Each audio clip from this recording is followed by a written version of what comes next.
धान्य बाजरी वस्ता समजतं वस्ता अंगातले दागिने बिगिने मोडून विहीर खोदायला लागायचे. आता विहीर झाली पुरुषच बनायचो ना आपण. एक पुरुष विहीर झाली की इकडून वाळके आप्पा यायचे. लग्न मी का पाणी आणलं मी आता म्हटलं होतं राजा इथं घेऊ नका ते तिकडं बरं होतं.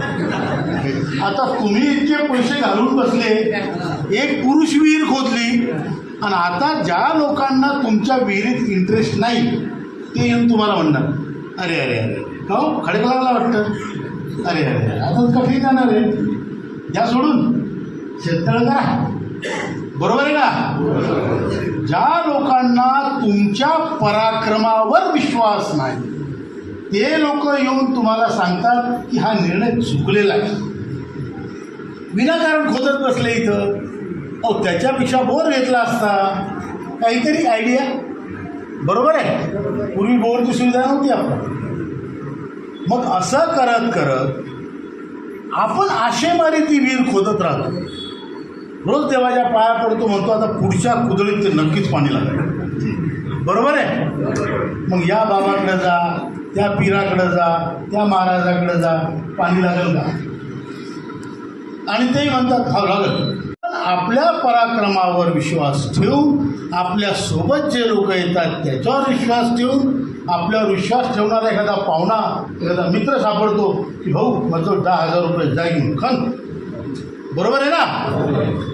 मग त्यासाठी आपण ती विहीर खोदत आणि एक दिवस पाणी लागलं की मग ज्यांनी आपल्याला नाव ठेवलेलं असतं ते येतात हो लागलं का मी तर म्हणत होतो लागलच म्हणून. बरोबर आहे. आपली कंडिशन अशीच तुम्ही पहारी मारत राहा पाणी लागणार आहे. आणि तुमच्या विहिरीला पाणी लागलं की जे घरी बसून विचारतात काहीच नाही का अजून चालले आपल्या मिटिंगले केव्हाही बोलवलं की निघले ते झालं नाही का अजून ते म्हणतील मी तर म्हणतच होतो मी म्हणत होतो की होणारच आहे. बरोबर आहे. ते म्हणतील आता मी तुम्हाला मदत करायला येतो पाईपलाईन टाकायला. आणि पेन्शन वाटपात हा गडी पहिल्या नंबरवर उभा असणार. बरोबर आहे. त्यांनी कामं केलं तर म्हणत घेऊ आरामात थोडंसं दमलो थोडं श्वास घेऊया. पण हा ताजे तवाना गडी जो घरी बसलेला आहे तो धावत जाऊन पहिल्या नंबरवर उभा राहणार. बरोबर आहे. तरी चालेल.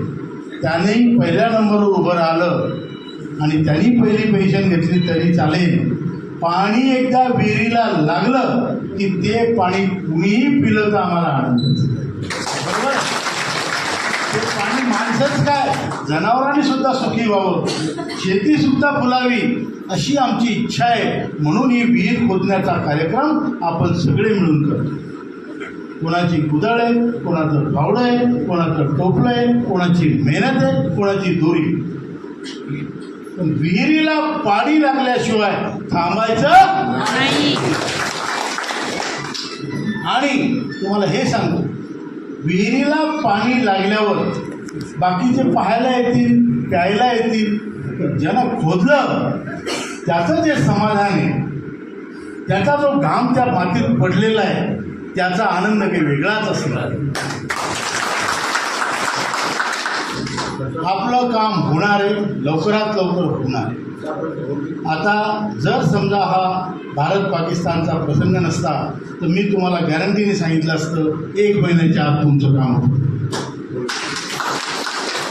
आता हा प्रसंग झाल्यावर आपण ह्या गोष्टीची चर्चा पुन्हा त्या मंत्र्याशी करणे म्हणजे मौतीला जाऊन उधारी मागण्यासारखे. बरोबर आहे. त्यामुळं थोडासा आपण संयम ठेवू जम ठेवू. इतके दिवस ठेवला अजून थोडे दिवस ठेवू. आपलं काम होणार आहे. तुमचा विजय निश्चित आहे. आता पोखरकर साहेबांचा खरं म्हणजे मी अतिशयोक्ती सांगत नाही पण या विषयावर प्रचंड अभ्यास आहे. ते EDLI स्कीम असेल तुमच्या पेन्शन असेल तुमच्या ग्रॅच्युट्या थांबलेल्या असतील या सगळ्या विषयावर त्यांचा सखोल अभ्यास आहे. आणि मी त्यांना आत्ता 26-27 तारखेला जो आपला राज्यस्तरीय अधिवेशन जे झालं त्यामध्ये त्यांना ही विनंती केली होती की तुम्ही लिहून काढा की प्रत्येक स्कीमचं म्हणजे यातून काय काय बेनिफिट्स आहेत आणि कोणाकोणाच्या थांबल्यात त्यासाठी काय करायचं. तुम्ही मराठीत लिहा, आपण त्याचा हिंदी इंग्रजी अनुवाद करू, पूर्ण देशात तो फिरवू आणि पूर्ण देशात तो अनुवाद गेल्यावर प्रत्येक देशातल्या प्रत्येक आपल्या जिल्हास्तरीय नेत्याला आपण हे सांगू की तुमच्याकडे जर अशा अडचणीची लोक असतील तर अमुक एक फॉर्मॅटमध्ये तुम्ही पत्र लिहा, एक तर आम्हाला पाठवा आणि एक कॉपी तुम्ही त्यांना द्या, एक आम्हाला द्या. इथेसुद्धा जे आज त्यांनी 14 लोकांचे प्रश्न सांगितले किंवा अजूनही असतील, कृपा करून पोखरकर साहेब, वाळके अप्पा, समिंदर साहेब यांना सोडू नका. त्यांना तुमच्या अडचणी सांगा आणि त्या अडचणी ते प्रश्न एका ह्याच्यात लिहून त्याची यादी लावून आपण आपल्या राष्ट्रीय संघटनेत राष्ट्रीय पातळीवरून ते पत्र मंत्र्याला आणि CPFCला लिहू. तुम्हाला सांगतो आपल्या